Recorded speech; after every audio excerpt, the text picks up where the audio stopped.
Hier, nous avions parlé des critères du choix amoureux. Aujourd'hui, parlons de la dot. Lorsque un garçon et une fille se sont mis d'accord pour dire nous nous aimons, ils décident de passer à une autre étape.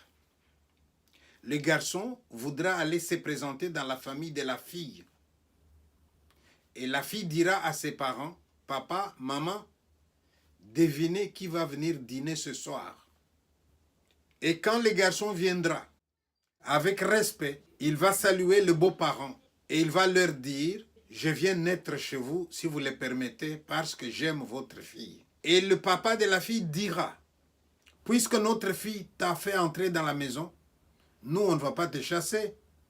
Mais il va quand même ajouter, très bien, toi, tu t'es présenté à nous, mais dans ta famille, est-ce qu'il n'y a pas quelqu'un de mon âge avec qui moi, le papa de la fille, je pourrais parler? C'est une manière indirecte pour dire, je voudrais rencontrer vos parents. Et le garçon dira à ses parents, accompagnez-moi dans ma belle famille. Si un garçon déplace son papa, c'est que il est sérieux, il veut vraiment s'engager. Et quand les anciens, les vieux vont parler entre eux, ils vont finalement poser la question de la dot. La dot, c'est des biens que la famille du garçon va donner à la famille de la fille pour symboliser le mariage. Il existe des sociétés où on va dire la dot doit venir de deux côtés. La fille qui apporte, les garçons qui apportent. Vous avez des sociétés comme en Inde où la dot, c'est seulement la fille qui doit apporter. Mais au moins nous, en Afrique, c'est équilibré. On va demander à la famille du garçon d'apporter la dot, mais ne l'oubliez jamais. Le jour où la fille va devoir aller chez son mari, la famille de la fille va donner aussi à leur fille de quoi commencer la vie du couple. Ça s'équilibrait. Alors, la dot pose des problèmes aujourd'hui. Elle peut poser des problèmes auprès de ceux qui ne comprennent pas sa signification. Une fille fiancée à un Européen, et l'Européen qui dit, moi je ne donne pas la dot, hein, je ne vais pas t'acheter, tu es libre. C'est pas acheter une fille, ça. C'est que tu n'as rien compris au symbolisme de la dot. Allons-y au symbolisme alors. Qu'est-ce que je lui explique à ce monsieur? Dans une société patrilinéaire, et même patriarcale, la fille qui va dans la famille du garçon, comme épouse, va enrichir la lignée du garçon. Les enfants qu'elle va mettre au monde, ils vont porter le nom du côté du garçon. À ce moment-là, les anciens, dans notre coutume, se posaient la question, mais de quel droit est-ce que la fille doit aller enrichir les uns, et nous, on reste là, comme des orphelins, on nous a pris notre fille. Alors les anciens s'arrangeaient pour remettre quelques présents, quelques cadeaux à la famille de la fille, pour compenser cette famille que l'on vient d'amputer d'une fille. La dot, c'est quoi? La dot, c'est un arbre planté dans la famille de la fille pour montrer à cette famille, vous avez un fils en plus. Voilà la définition. La dot elle-même, elle était symbolique. Chez les uns, c'était du vin, tout simplement du vin. Chez les autres, c'était un repas, un objet d'utilité quotidienne, par exemple. On est des pêcheurs, on demande un filet de pêche. On est des chasseurs, on demande un fusil. Et j'ai même vu un Africain qui, dans la famille d'une fille belge, il a donné un tableau. Et le tableau, il est au mur, au salon. Quand les parents entrent, tiens, c'est ce qu'on nous avait donné au moment où notre fille partait chez elle. Et ce tableau symbolise la présence de leur beau-fils dans la maison. Si nous sommes d'accord sur la définition, posons-nous la question maintenant. L'autre problème, c'est quoi? C'est l'évolution.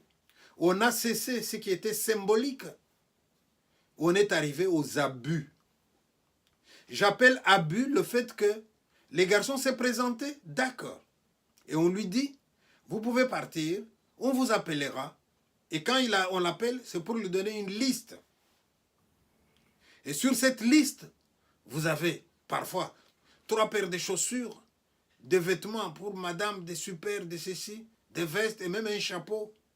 Et en plus de ça, on peut même demander 3 000 $. On n'en est plus au symbolique à ce moment-là. Mais quand vous demandez aux parents qui abusent à ce point, ils vous disent, mais monsieur, vous savez, la dot, c'est pas moi le papa qui vais la consommer. Je vais la donner à mon frère, à moi. Et lui, avec cette dot, il va donner à son fils qui va se marier lui aussi.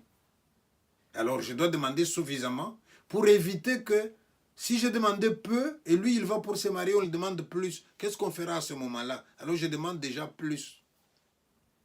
Quelles que soient les raisons que vous allez avancer, nous en arrivons à la situation où on voit dans nos villes de jeunes gens qui continuent à être célibataires parce qu'ils n'ont pas suffisamment d'argent pour payer toute la liste que vous avez fournie. Alors à ce moment-là, ça se retourne contre nous. Les garçons vous diront, je vous donnerai quand j'aurai trouvé. Mais en attendant, la fille qui aime déjà son homme, elle va vivre là-bas. Donc, autant être honnête et demander une dot symbolique, une dot que les garçons peuvent donner. Et une manière de revenir à des valeurs. Mais évitons aussi toutes ces cérémonies que l'on voit aujourd'hui. Un garçon et une fille veulent se marier, il y a le mariage coutumier, il y a le mariage civil, il y a le mariage religieux. Pourquoi ne pas combiner tout ça en un jour et diminuer les dépenses? Il y en a qui font ça en 3 fois. Alors quand le garçon et sa famille viennent pour donner la dot, ben ils sont à 100, 120, 130. On dépense tellement que la famille de la fille se retrouve déplumée.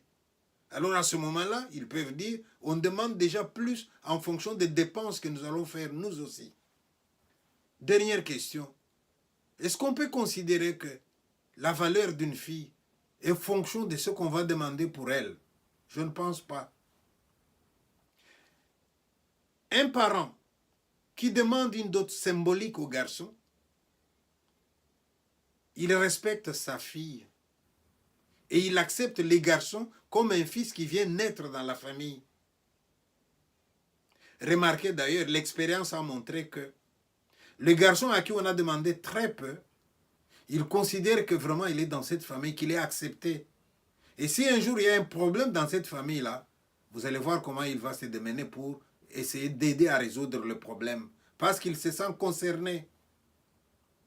Mais les garçons à qui on a demandé trop, il peut dire très bien, je vais chercher, je vais vous donner, mais ne venez plus me poser une question plus tard. Et voilà, il considère qu'on l'a maltraité, il paye. N'oublions pas non plus qu'une fois qu'on a fait ces mariages-là, qu'on a donné la dot et tout, il va falloir que le garçon et la fille aillent vivre ensemble chez eux.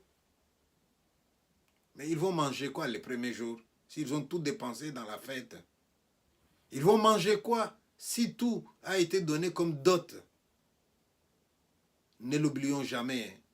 Avec le mariage, ça ne fait que commencer. Et comme ça ne fait que commencer, l'important c'est la suite. Et la suite, nous sommes tous appelés à y contribuer. Moi, le papa de la fille, en exigeant du garçon une dot symbolique, en me disant il a une charge, il va devoir commencer sa vie.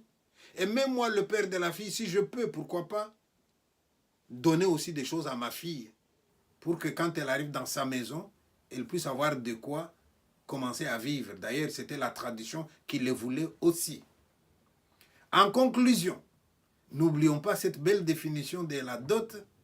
La dot, c'est un arbre planté dans la famille de la fille pour attester qu'ils ont un fils en plus. Voilà, à la prochaine.